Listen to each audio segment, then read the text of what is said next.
big win to start yung series against Signal.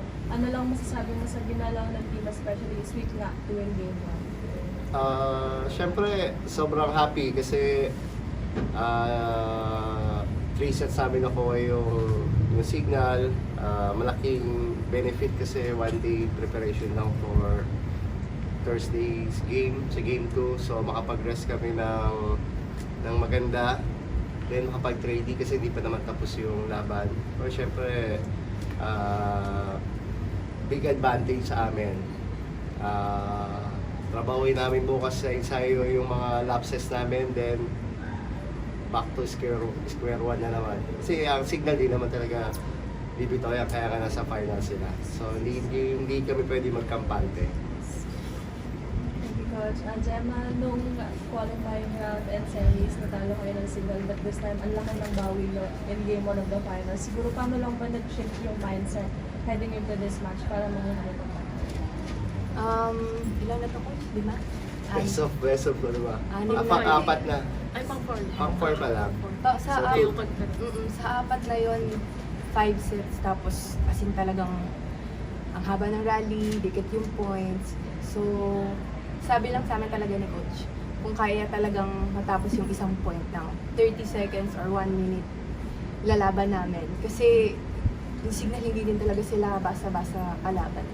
So kami, mas sinaga namin yung game na to.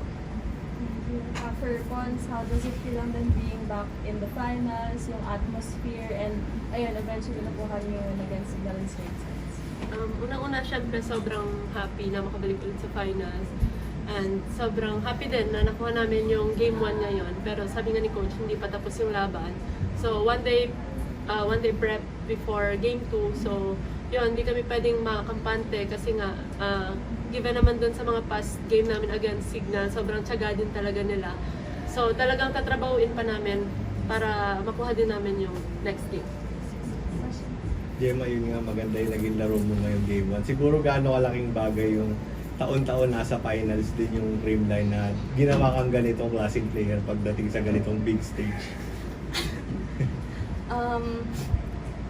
Siguro malaking bagay lang yung meron akong teammates na susuporta sa akin, na nagtitiwala sa akin, and of course yung coaches din, ganoon din sila sa akin. Malaking bagay sila malaking part sila ng life ko. Kaya kapag may mga gantong laro, alam mo yun, i-enjoy mo, talagang tatanggapin mo. Kasi ito yung mga larong minsan lang mangyari sa life natin. So, thankful ako na meron akong teammates na nag-boost ng energy and ng moral ko. And, yan. Coach, sa inyo siguro gaano kalaking bagay din yung maraming championships and finals na nanilaro ng Dreamline papunta dito sa game 1? Siyempre, sobrang advantage yun. Kasi bihira naman yung mapunta doon. So, yung experience na nakuha ng Dreamline, dinadala nila sa finals. Pero, syempre, iba-iba yung situation. Sabi ko nga kanina, lahat naman gusto manalo.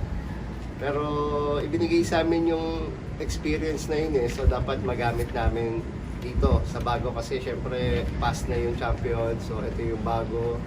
Ito yung dapat namin paghandaan. So yun, siguro malaking factor din siguro. Kasi na-experience nila yung ganong pressure. Coach, bihira lang din po yung ganito rin yung dominant wins, lalo na sa final. So, tingin niyo po ba, may bulat factor din po ba sa inyo na ganito yung naging pace ng laro? Tingin niyo sa experience, sa katalo, or sadyang na-execute nyo na din po talaga ng pulido yung game plan niyo for today? Siguro na-execute namin ng maganda.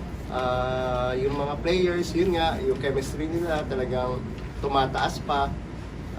Especially Gian, nakakabalik lang din sa amin.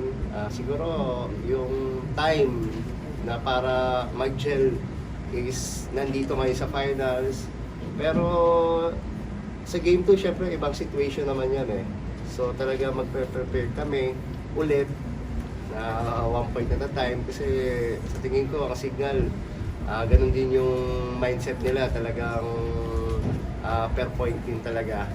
So, ayun. Medyo surprise po ba yung result?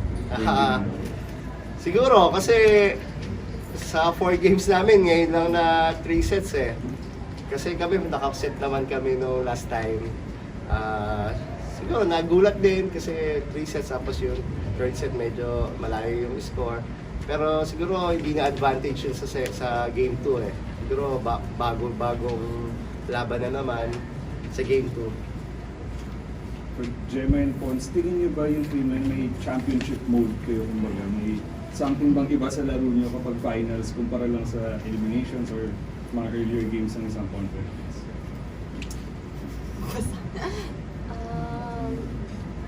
Ganyan, sabi ko nga kanina, yung mga ganitong games, minsan lang mangyari sa life natin. So, pag mga ganitong laro talaga, ginagrab namin and binibigyan namin yung best namin. Kasi ito na yung, kumbaga, last game na to ng season. So, iisipin mo din yung mga pinaghirapan nyo nung kabuuan ng season, yung pagod, ganyan. So, kami pagdating sa mga gantong padulo na talagang mas bibigay namin yung 200% ng bawat isa. And mas eager kami magtulungan, ganyan, and mag-remind sa isa't isa na one point at a time, and matatapos namin to ng game na to na sama-sama kami. Same question. Ayun, siguro iba talaga pag finals yung labanan. Kasi yun nga, ayaw namin din talaga na masayang yung sacrifices namin, yung effort namin since nag-start yung training. January 2 pa lang, bumalik na kami para mag-ensayo for this conference. Ang daming struggle ng team, hindi naging madali para sa amin yung conference na to.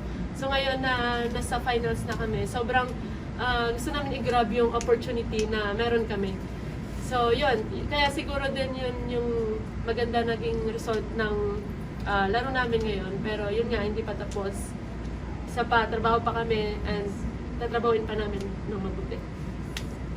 Coach, 12 errors lang kayo today. Satisfied ka na? Sobrang satisfied din sa kasi kung i-quotient ko is 4 lang, 4 kada set.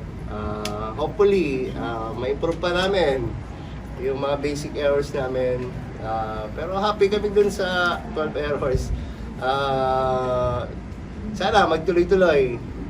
Siyempre, game 2, ibang usapan naman yon. Pero try namin na ma-maintain yung or mabawasan pa. Gemma Pons, 1 win away nga from 11 elementary lines. Siguro paano nyo lang ihanda rin yung kumbaga bawi ng signal after itong winning pa? Siguro hindi namin masyado iisipin talaga na 1 win away na lang. Kailangan talagang tatrabahuin namin ng gusto. Kasi alam namin na hindi yan basta-basta ibibigay sa amin. Talagang paghihirapan namin. Although isang araw lang yung preparation, siguro magiging mindset talaga namin yung pinaka-importante na hindi kami maging complacent coming into the game 2 and mas talagang trabahuin pa namin na every point. Kung mahaba yung patience namin this game, mas habaan pa namin sa susunod and mas tatrabahuin pa namin. Siguro magiging lang kami, si Signal kasi lagi silang hindi sila nagsistick dun sa first 6 nila, lagi silang may changes sa game. So, yun nga, haba namin yung pasensya namin and ready kami sa mga babaguhin ng Signal sa game 2. And siguro yun, lagi naman namin sinasabi na one day lang ang preparation, so kailangan namin maka-recover agad talaga ngayong gabi. And makakain ng maayos at makatulog. Then balik kami ng training and game 2 again.